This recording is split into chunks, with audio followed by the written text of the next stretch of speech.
Hello everybody, Joe here with Garden of Luma, and it is winter time right now, so that means it's time for some pruning. And today I'm going to prune my peach and plum trees, and I'm talk a little bit about how to prune those types of trees, what to look for, give you some tips on pruning. One thing with pruning is don't get caught up in being afraid to cut your trees. You know, as beginning gardeners, a lot of times we're a little nervous about pruning trees, that we're going to do it wrong or cut too much or hurt the tree or whatever it may be. But really, I mean, you're not going to hurt anything by doing pruning. It's actually going to help the tree. You may make a few little mistakes along the way, but the tree's going to recover and be fine.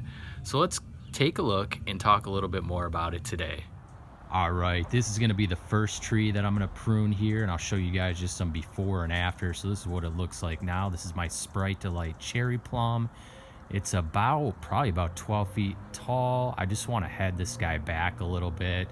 I like my fruit trees to be kept at a smaller size so I can harvest all the fruit just by reaching up and grabbing it versus getting ladders out and things like that. So I'm just going to take this guy back a little bit. One thing with plum trees is that they pretty much grow to like an open vase style, so you don't have to do a whole lot of pruning with plum trees. As you can see, it's got a nice structure already.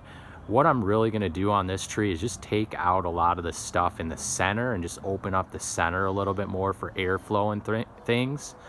And so that's primarily what I'll do. I'll open this up a little bit in the middle, as well as just kind of head it back a little bit up top. So it's I'm going to try to take this guy back to about 8 to 10 feet versus where it's at now, about 12 feet.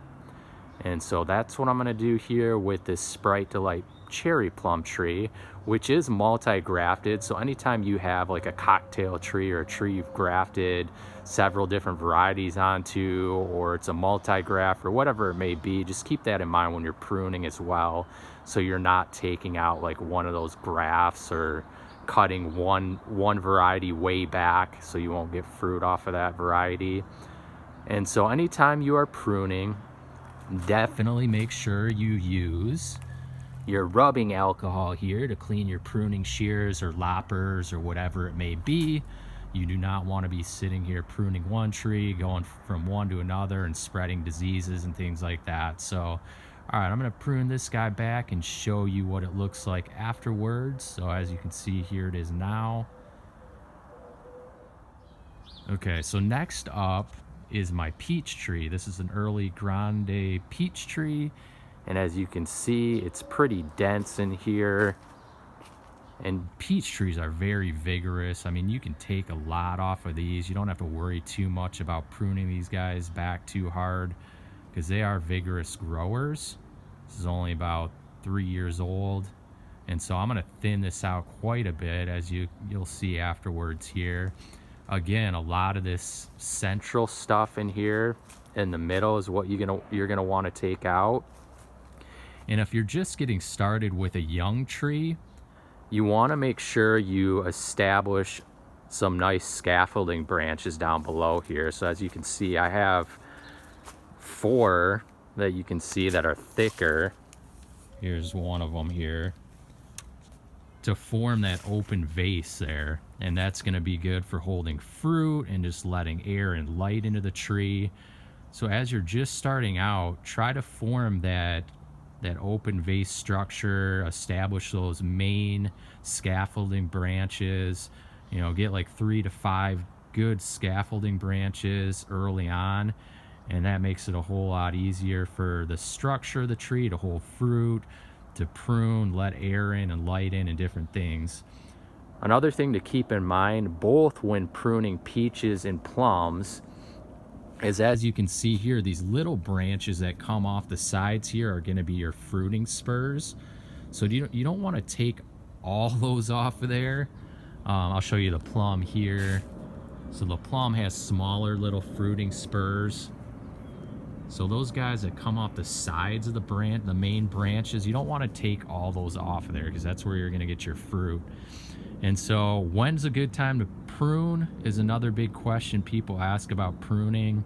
definitely in the wintertime when they're dormant is an awesome time to prune, just before bud break. And we're in mid-January here in the Phoenix, Arizona area. And if you look closely here on my peach tree, it's already starting to bud out here in January. So we really have to get an early start here on pruning. You know, some other areas where it's colder can wait a little bit longer, but for us here in the desert in a hot climate, you really have to jump on this quick. And so here's the before. You know, it's pretty scraggly, pretty dense here. I'm gonna open this up quite a bit. This one is also about, I don't know, 13 feet tall, and I want to take this back a little bit. One last thing before I get started here is, so when you make your cuts, another thing to consider is if you look at the branches closely, these eyes, or where they're buds, is where the shoots are going to come out here. So if you want shoots going outward, you know, leave that outward node or bud right there and make your cut just above it. So those are some things to consider as well, where you want shoots coming out. You know, if you're cutting everything and you want it going outward, make sure you're looking for those outward nodes there. All right, I'm gonna get started here and I'll show you what it looks like afterwards for my peach and plum trees. All right, and here's what it looks like afterwards. As you can see now, much more manageable height on both of these trees and thinned out quite a bit. So now they're about 8 to 10 feet high. Open them up a lot, and there you go. Thanks for watching. Check me out at gardenofluma.com for more tips on gardening and growing fruit trees in hot, dry climates. Hit the subscribe button, like it, and comment down below. Thanks a lot.